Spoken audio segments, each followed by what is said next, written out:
cosas más bellas que tiene la vida cuando sueño en Brasil.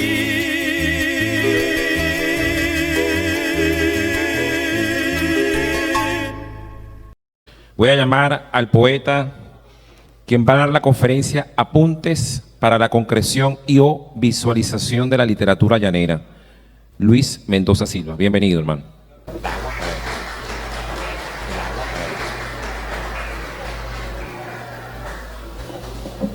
Quiero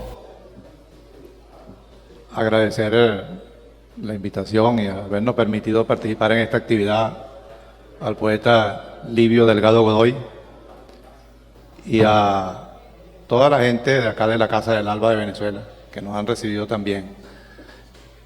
Y además por permitirnos casi incorporarnos al club de Alberto Vaquero.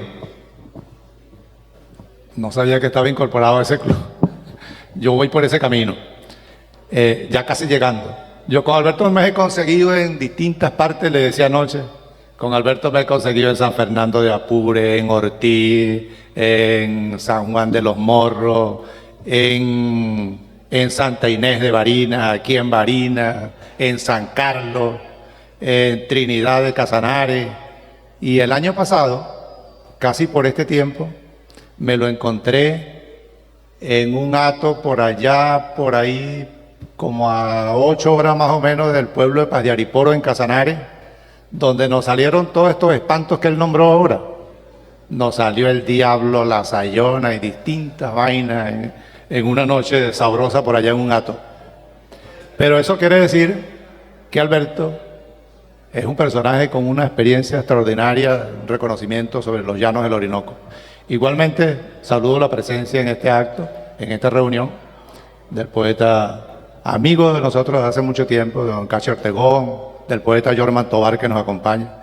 Yorman Tobar le escribí ayer en la tarde y me dijo a las 6 de la mañana, poeta, estoy en Barinas, y cumplió exactamente, eran las 6:01 cuando llegó. Y además, venir a compartir con Aurora es extraordinario.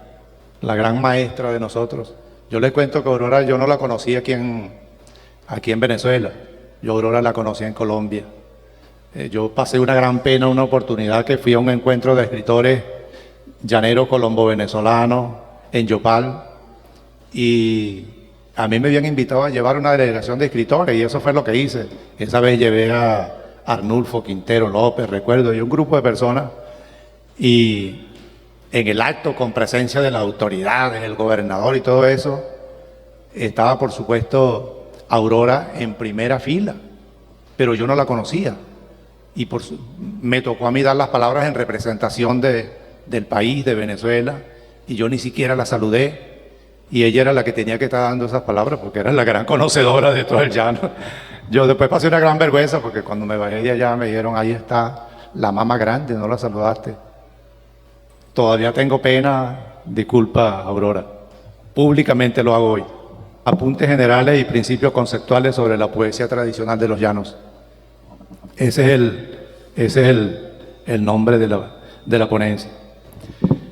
Y dice, según el poeta y filósofo colombo-venezolano Liborio de la Torre, quien a mente de no ser nacido en la región llanera, abordó y desarrolló con precisión este escabroso tema e intentó desmenuzar las más diversas formas o la tradición poética del hombre de los llanos del Orinoco. Nuestra poesía está pincelada en los lienzos azules del propio paisaje. Sí, y es que esa poesía silvestre y cimarrona, como le escuché decir alguna vez al poeta Yorman Tobar, que a veces ni siquiera tiene autor esclarecido, nace en los intersticios de la oralidad, es decir, germina en la cotidianidad como parte de las arduas jornadas del hombre de la pampa y cabalga libre en la voz de los juglares hasta que cae como presa fácil en el certero lazo de un cuatrero de coplas para ser domeñada y convertirse en una más de su rebaño. Tiene y seguirá teniendo como fuente la multiplicidad de colores que orlan o aderezan la llanura extendida. Sin embargo, desde nuestra apreciación, sin pretender asumir de críticos o estudiosos, sino más bien querendón o amante del sagrado oficio, la poesía es cosa nuestra, sobre todo desde que asumimos ser ineluctablemente parte del paisaje, es decir, ser llaneros. Esto lo confirma el indio Antonio Ponte cuando expresa: toda poesía es popular o simplemente no es poesía. Pues es ampliamente conocido e históricamente confirmado que solo en las entrañas del sentir del pueblo, brota poesía. Y esa poesía que nosotros cultivamos, es decir, la que practicamos en la región de los llanos y que innegablemente es parte de la herencia del romancero español, es y ha sido también una especie de albacea de los tiempos, puesto que nos ha servido para salvaguardar muchas veces nuestra propia memoria. He aquí una muestra elocuente de lo antedicho: montaña de San Camilo, de 5000 travesías, por donde crucé 1000 veces en tiempos de vaquería. Explica que aunque hoy ya no existe la montaña de San Camilo, ni los caminos, ni las travesías, y hay muy poca trabajo de vaquería, queda plasmado y grabado en la voz del poeta que escribió estos versos. Germán Pinto Saavedra lo confirma cuando expresa: esta poesía ha servido como herramienta en la lucha de resistencia frente a los procesos de transculturización que arremeten con nuestra realidad cultural, ejerciendo rol de cronista, es decir, rescatando y resguardando sucesos, hechos o eventos de valor histórico y social que de no ser por ello hubiesen desaparecido rotundamente. Nosotros, explicó Pinto Saavedra, lo que nos hemos dado a la tarea de revisar las más clásicas estructuras del romance, la glosa, el soneto y otras formas practicadas en los llanos de Colombia y Venezuela. Así lo hemos observado, pues esa poesía es un signo muy fiel de nuestra autenticidad como región, la cual es vasta en extensión, recursos naturales e hídricos y otras riquezas, por ejemplo, como la riqueza paisajística, considerada uno de nuestros más grande y significativo patrimonio. Sin embargo, esa poesía que a través de los siglos ha sufrido, como todo, algunas transformaciones, no en el sentido poético de fondo, sino de tipo estructural o estilístico, y esto lo hemos entendido por la vía del estudio de movimientos o corrientes literarias que nos han precedido, imponiendo estilos o particularidades, las cuales en su mayoría no han permanecido en el tiempo, ni tampoco han logrado fragmentar el verdadero sentido de la poesía, que no es otro que la necesidad de comunicación del hombre con el hombre en el tiempo y en el medio, a partir de eso que hablaba el doctor Vaquero, a partir de los misterios. En tanto, sin tener que recurrir a sofisticadas labores de búsqueda arqueológica, podemos afirmar que la poesía llanera, contrariando lo que puedan expresar otras creencias, es hija directa e incluso predilecta del romance castellano, tanto por su forma como por sus contenidos básicos. Pues allí, en los poemas, cortados o no, en cuartetas, quintillas, en versos, en coplas, en décimas, inadvertidamente nos encontramos con el romance octosílabo, es decir, con el verso castellano por excelencia, aquel que se halla como cosido al habla de los pueblos. En tanto, no es exageración cuando se dice que nosotros muchas veces, conscientes o inconscientemente, hablamos en verso o hablamos en octosílabo. En efecto, explica el doctor Pinto Saavedra, la alcurnia que ostenta la copla o poesía llanera, y por sus posibles nexos con lo universal y eterno, provienen precisamente de allí, de las circunstancias y los avatares del romance, caracterizado por ese espíritu fónico en el que fundamentan su arte los aedas de todos los tiempos, el mismo que elevó hasta las cumbres voces de la talla de Gonzalo de Berceo, Jorge Manrique, San Juan de la Cruz y Pedro Calderón de la Barca, entre otros. Pues allí, aristócratas y plebeyos, clérigos y campesinos, cada uno a su manera o a su estilo, pero en el mismo verso de 8 sílabas, corto en apariencia, pero en realidad cortado a la medida, según Jacinto de Carvajal, poeta y misionero que recorrió estos territorios y que percibió la voz de los nativos, está esa musicalidad inalterable del verso castellano. Y en Hispanoamérica podemos decir algo parecido al cotejar los versos de las coplas campesinas desde México hasta la Patagonia con los versos de exquisita factura de Sor Juana Inés de la Cruz o de don Hernando Domínguez Camargo, lo cual a nadie parecería insólito si estuviéramos en capacidad de conocer a la postre y en todas las cosas que somos nada más y nada menos que la España de ultramar. En realidad, el idioma, que es cosa de para otro tema, pero en cuyo fondo se halla, por así decirlo, atravesado por el misterio, ahí la explicación es muy clara, que somos, para nosotros los que somos creyentes, pues desde el Génesis nos han recitado y nos han dicho y nos han explicado para advertirnos que el lenguaje es la forma suprema y determinante de toda creación y de todo pensamiento, pues solo se piensa con palabras y escrito está que en el principio fue el Verbo.